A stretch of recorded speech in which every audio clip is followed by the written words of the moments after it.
morning. Good morning, everyone.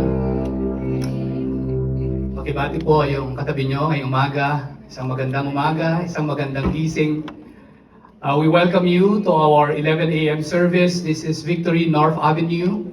Just in case you came here for the very first time, it's your first time to visit us. Thank you for showing up, and we hope that you will be enjoying your stay here with us this morning as we worship God together. And can we give our kids church team a hand? Palapakan po naman natin sila for preparing our kids church. Okay, sa Cinema 3, tabi lang po, sabay tayo, simultaneous yung service na meron tayo. And we're grateful for each one. If you desire to serve, if you desire to commit your life and time in serving the church, please do let us know so that we can serve God together. As we begin our reading the text today, we'll just take this time to pause and pray for Cebu. We know that if not all of us or most of us is aware of what happened the past few days, we'll just pray for these specific prayer points: God's comfort and peace, protection and strength for the rescue teams, and spiritual revival as we continue to minister God's hope in this difficult time. Can we pause for a minute just to pray those prayers?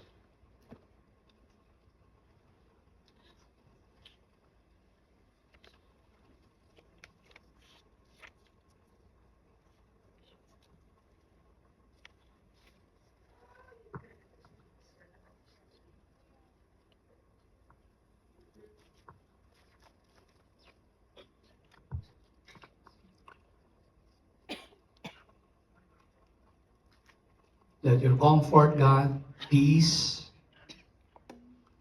strength, your gospel minister to the people of Cebu even right now.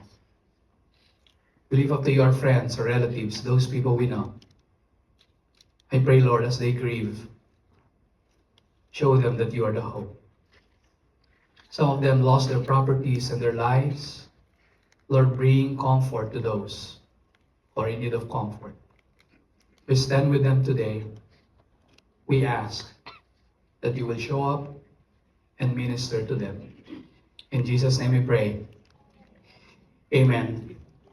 As we continue our series, our second part of our series this morning, please open your Bible in Revelation chapter 20. I'll start reading in verse 11 through 15. We'll be reading the 5 verses in Revelation chapter 20, verse 11 to 15.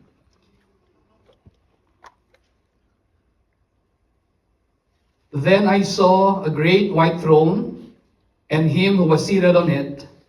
From his presence earth and sky fled away, and no place was found for them. And I saw the dead, great and small, standing before the throne, and books were opened. Then another book was opened, which is the book of life, and the dead were judged by what was written in the books, according to what they had done. And the sea gave up the dead who were in it. Death and Hades gave up the dead who were in them, and they were judged, each one of them, according to what they had done. Then death and Hades were thrown into the lake of fire. This is the second death, the lake of fire. And if anyone's name was not found written in the book of life, he was thrown into the lake of fire. Let's pause for a moment and I'll read it again. Revelation 21, verses 11 to 15. Then I saw a great white throne and him who was seated on it. From his presence, earth and sky fled away, and no place was found for them. And I saw the dead, great and small, standing before the throne, and books were opened. Then another book was opened, which is the book of life. And the dead were judged by what was written in the books, according to what they had done. And the sea gave up the dead who were in it. Death and Hades gave up the dead who were in them. And they were judged, each one of them, according to what they had done. Then death and Hades were thrown into the lake of fire. This is the second death, the lake of fire. And if anyone's name was not found written in the book of life, he was thrown into the lake of fire. Lord, we are in awe of your word. Thank you, Lord, that even as we talk about this topic, increase our sense of awareness that in the end, you will judge the living and the dead. Lord, today, even as we open your word and hear your word through the preaching, I pray that it will not bring fear in our lives, but it will give us hope in looking forward to what you're going to do in the future. Lord, mangusap ka sa bawat isa sa amin. Mag-speak ka sa situation namin. Thank you that you are the God who remains to be true, good, and faithful. In Jesus' name we pray. Amen. Okay, look at the person seated next to you. Sabihin mo sa kanya, pag-usapan natin ngayon, judgment. Alright, we'll talk about the topic, judgment. Martin Luther King Jr., who was a minister and at the same time the human rights activist, he said this: injustice anywhere is a threat to justice everywhere. Ilan sa inyo dito naka-experience ng mga injustices sa buhay? I was in a conversation with a friend a few months ago, and this friend of mine is working in the medical field, and he was telling me the effort of helping a patient who eventually died, but at the end of the day, he was sued because of the action that was done. And he went through a lot of conversation online, face-to-face, because for him, he was shocked that he was serving the best way he could, but in the end, he was facing a treatment where they would say, you've done something for this loved one of mine, and it's because of you that this person is dead. While I was listening to my friend, I asked him, anong pakiramdam mo nung sinabi yon? Alam mo yung gumagawa ka ng mabuti, hindi mo namang sinadya yung result ng ginawa mo, tapos ngayon, babalik-balikan ka na ikaw yung gumawa nun. The experience he had might be different sa atin. Siguro sa atin, meron tayong loved one, na alam natin, mahal natin, pero na-lost yung reputation niya kasi nabully siya or may ginawa sa kanya. And for us, that's injustice. Maybe to some of us, meron tayong family member with all the good relationships that we had, but because of the dispute in the property that we have, nung hatian na yung ari-arian, ngayon ramdam natin yung injustice. Or maybe, hindi tayo nakakaramdam ng injustice na yon, pero tayo ang nag-express ng injustice ng bagay na yon.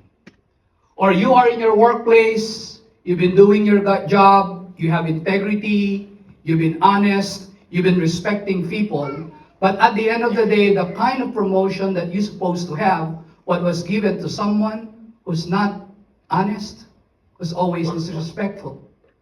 And you're always thinking, this is unfair. Okay, I go to the work 8 to 10 hours a day. I've done my part. I'm a believer of Jesus. But how come that I am being mistreated? Maybe we always hear all across the nation right now the injustices that we have. I'm paying this 20+% of tax, 15% plus, okay, tax, and yet this tax of mine is being abused and misused for the gain of those who can even look at people to the eye. Injustices left and right. Or maybe it's an impartiality. Alam naman natin, di ba? Okay, I'm not saying that the padrino system is too bad, but many times the padrino system becomes the source of evil and bad things in our society. Impartiality, injustice. And there's this desire deep inside of us that we want justice. We weep, we cry, we demand, we ask and say, give me the justice that I want. Emotionally, we are hurt. Emotionally, we cannot do anything about it. We've done everything we could, and yet we face the reality of the good and evil in our lives. All decisions are untainted. Mga bagay-bagay sa mundo, walang black and white. Hindi ka makahanap. Ano ngayon? Maglalaro ako sa gray area.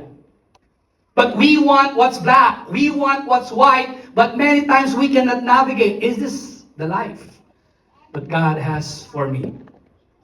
We seek justice. Tama ba? Deep inside of us, we say, we cry to the street, give the justice to people. We demand justice to the people around us. Those things that have been done in our lives, we say, you should make things right. Why is this the kind of world that we are living in? A few days, I was watching and reading the news, and this is the latest news that saddened me the most. Have you seen this news?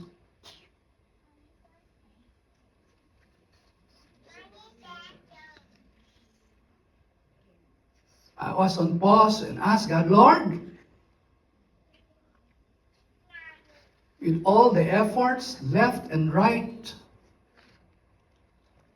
battling corruption in our nation, how come that everything is on pause right now? I don't know the full detail of what will happen next, but what I'm saying is this, I am saddened with the fact that we've been trying to fight for what is right, but how come everything is on pause? Lord, where's your justice? Are you listening to your people? Are you responding to their cry? Do you know the hurts? Do you know the pain? Do you know the voices? Do you know what's happening in their lives? Why is everything on pause right now? Okay, tabikin mo yung katabi mo, sabi mo, relax ka lang.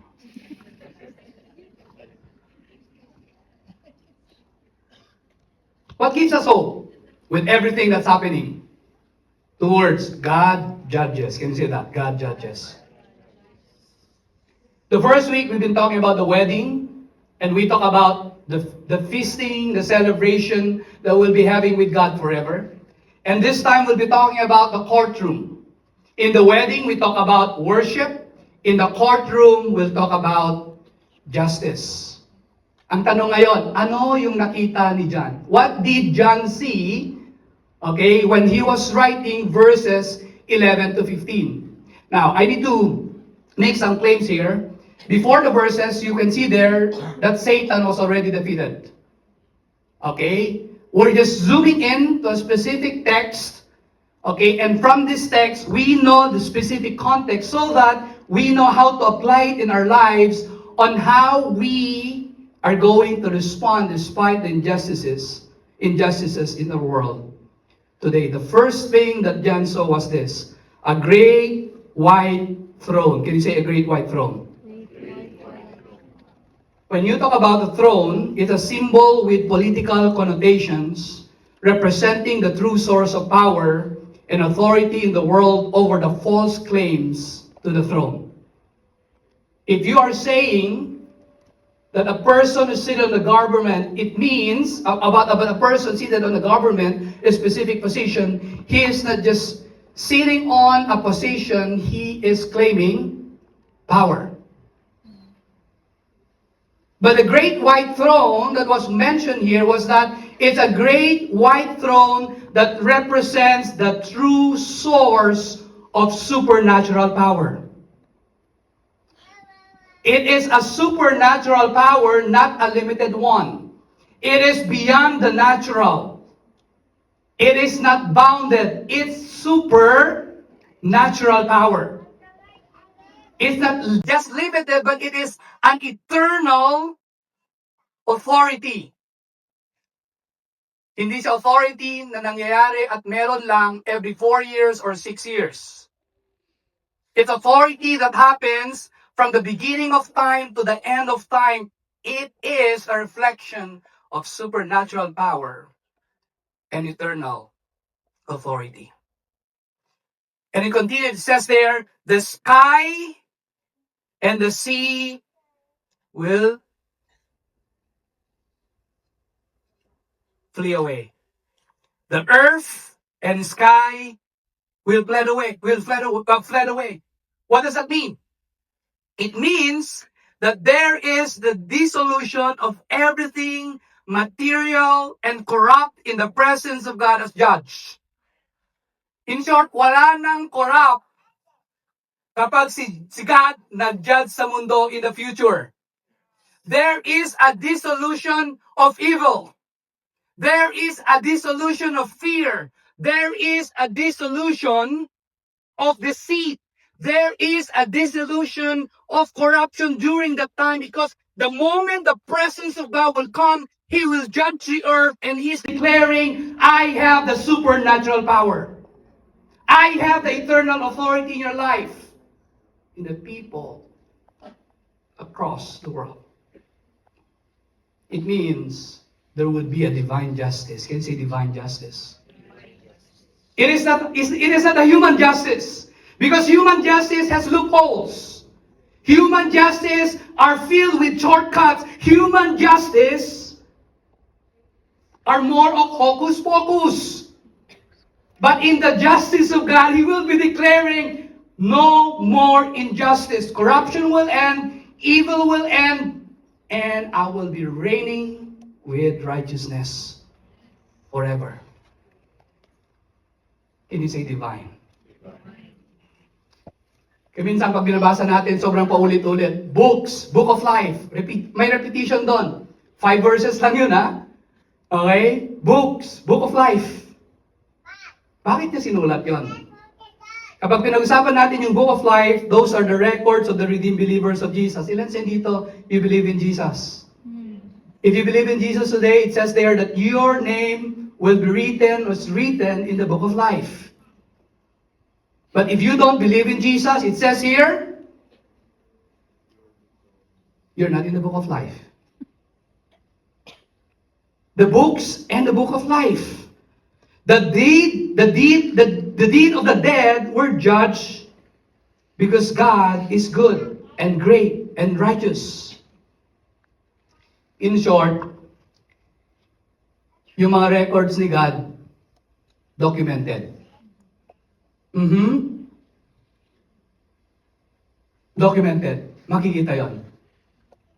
When He was talking about the Book of Life and the books, there's perfect justice. It's not just a divine one, it is a perfect justice. Partiality has no place in the end. Hindi ka pupunta kay God na sabihin mo, kumpadre ko to, siya magre-represent sa akin. Ipinaglaban niya ako nung kailangan ko ng hustisya. No. There will be no partiality in the end. It will be a perfect one.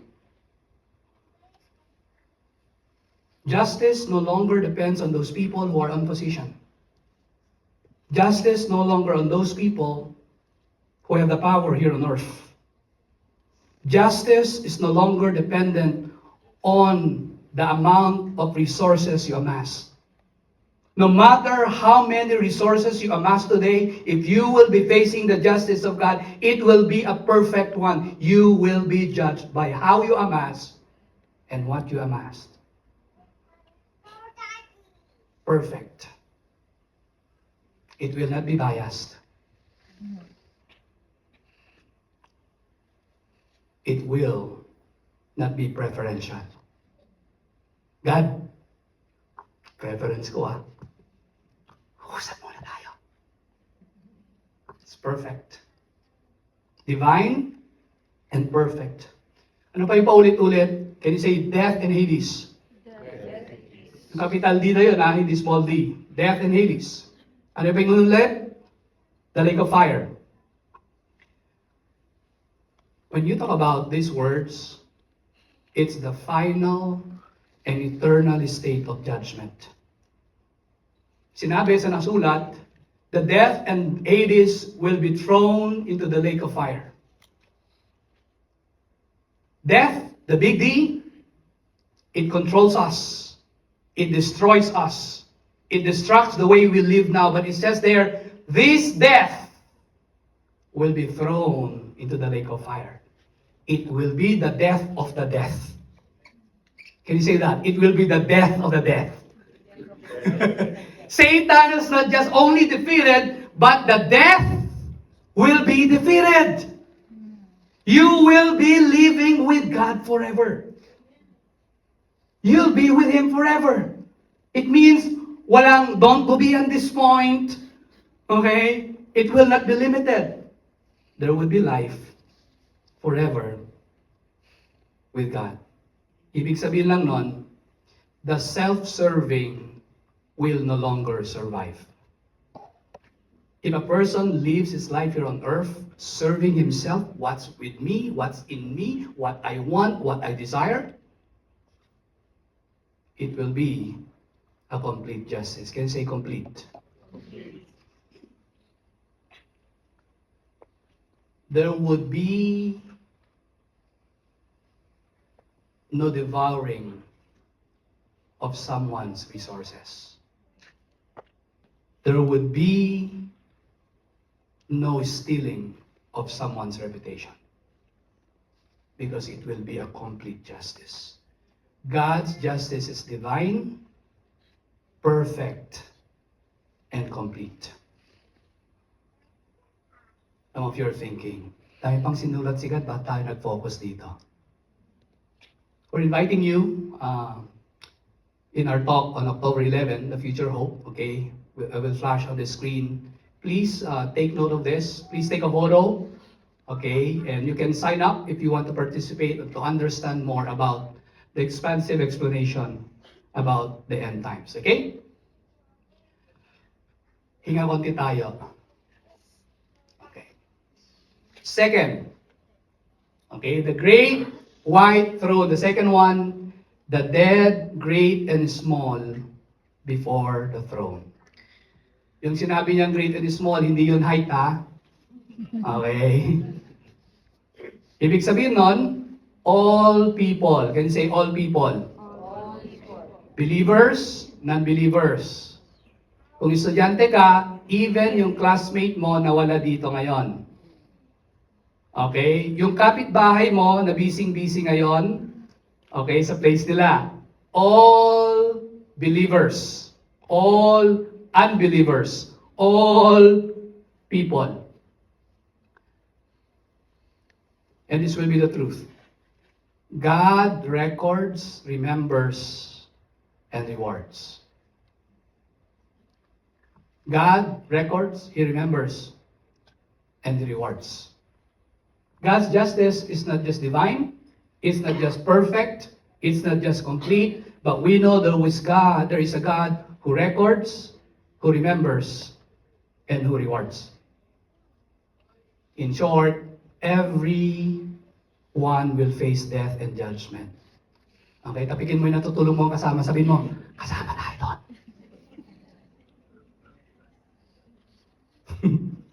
Sabihin mo, hindi ka excuse. Okay? Everyone will face death and judgment. No one will escape God's scrutiny. Tingnan nyo, may book of life. It will be opened. And your name will either be written on that book or not. By the way, it's possible to go to church but you don't believe in Jesus. It's possible. It's possible that you go with the flow of religious activity but you don't have Jesus in your life. It's possible. It's possible that 52 times in a year you go to church yet you deny Jesus in your heart. Because everyone will face death and judgment. Ibig sabihin nun, dahil si God nire-record niya yung mga bagay-bagay, human freedom and human responsibility are serious then in life. Whatever you do here on earth matters. Kung ano yung ginagawa mo ngayon, mabuti or masama, merong hangganan.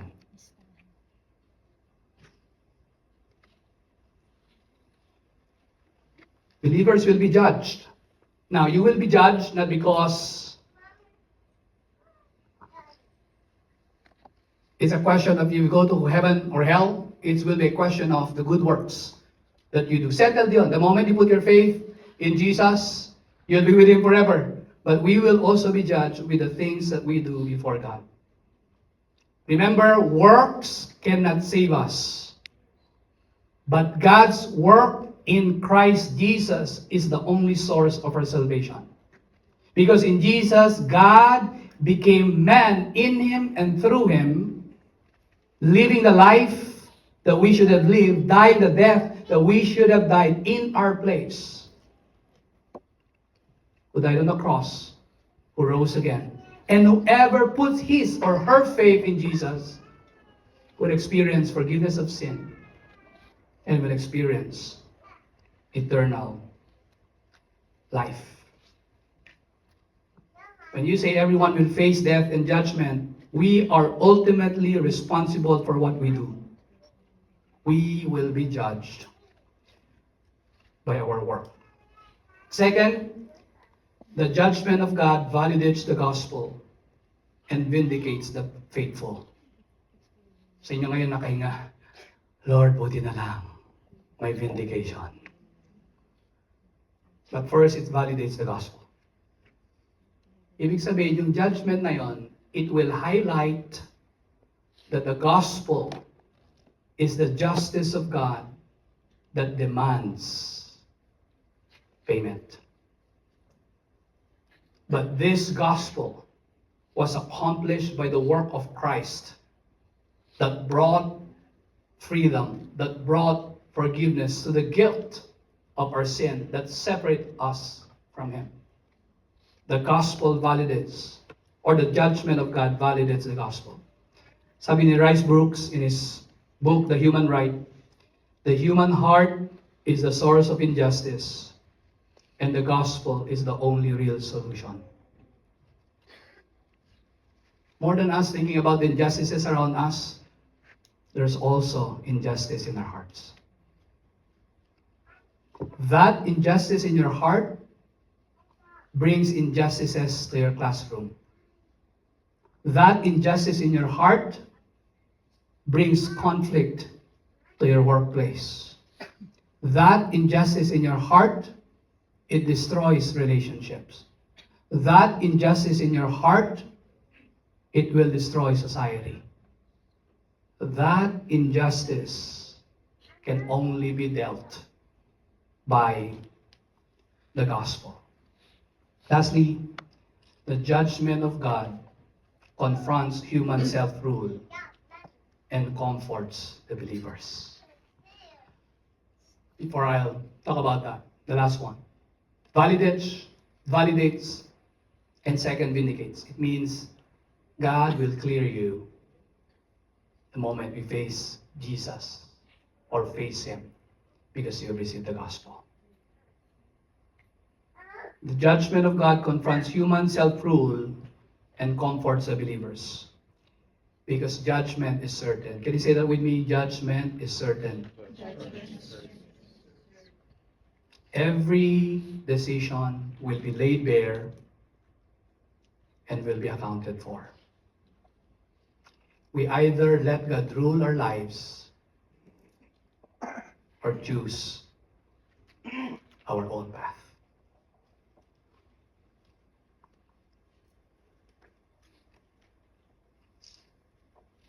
Holy Spirit, speak to us today. You know where we are.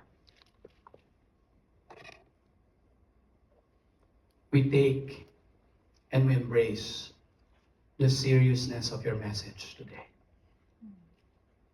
We'll not take this lightly. We'll not take this flippantly. We're taking them into our hearts. The person seated next to me doesn't know where I am in terms of my standing with you. But you know me today. You know me today. Can you go to God today and ask Him, God, rescue me. Help me. Forgive me. Forgive me ako sa mga salitang nabitawan ko. Lord, forgive me with the words that I've spoken. Cleanse my lips. Forgive me in terms of my action. Change my heart, Lord. Change my heart.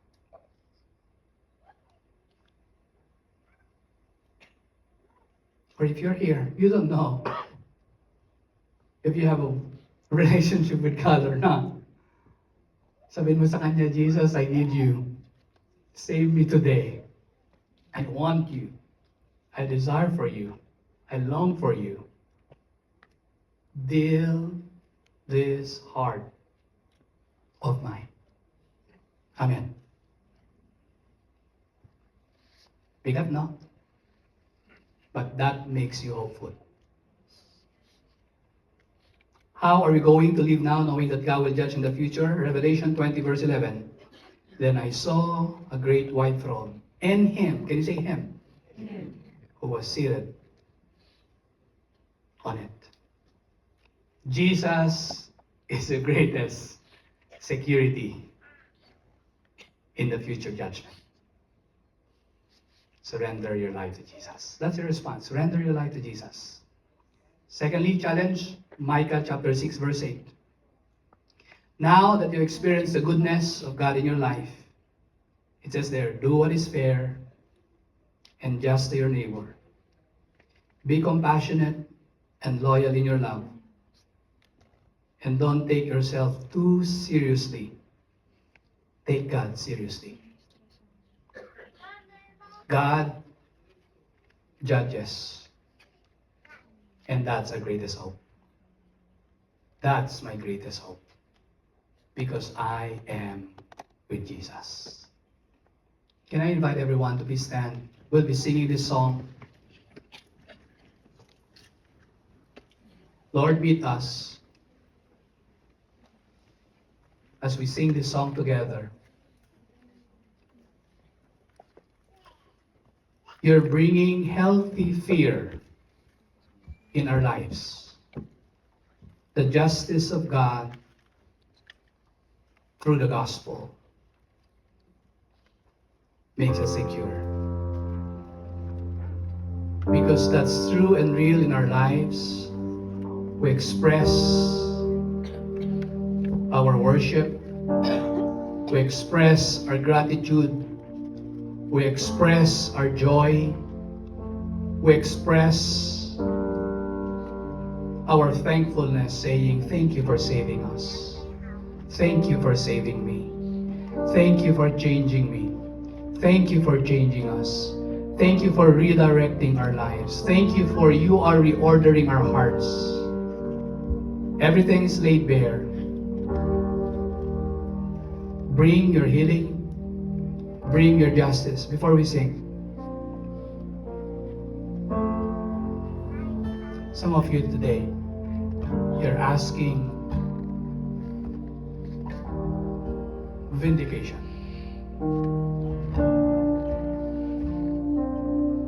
Because of an experience with a loved one. Alam mo yung gusto mo bumawi. Ano yung galit mo? Lord, kung gagawin pa ng paraan to mamadaliin ko. God is bringing comfort in your life right now. God is telling you, let me take good care of that. God says, vengeance is mine. Give that to me. Give that to me. God is saying.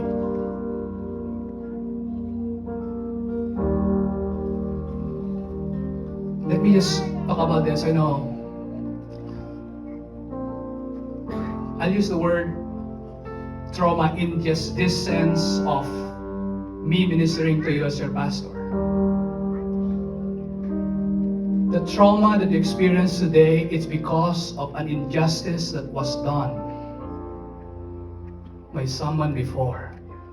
And God wants to heal you with that. And God wants to bring comfort in that area. God is showing you that one. No one knows it.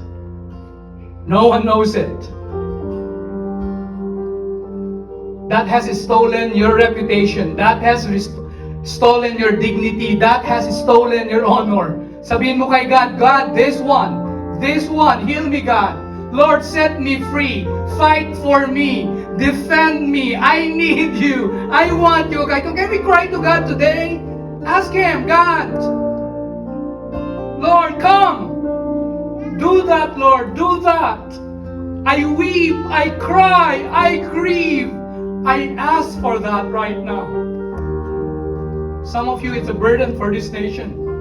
God, how long? Until when? Can you lift up that to God? Come on, God. God, we're crying out. Do that justice, God. Do it. Or maybe some of you, you've done something wrong to someone else. Ask forgiveness from God. Ask forgiveness from God. Ask Him today. Amen. Ask Him today. God is still gracious. God is still merciful. God is still with us. It's not yet the end of the day. God wants to work in you and through you. Let's cry out today as we sing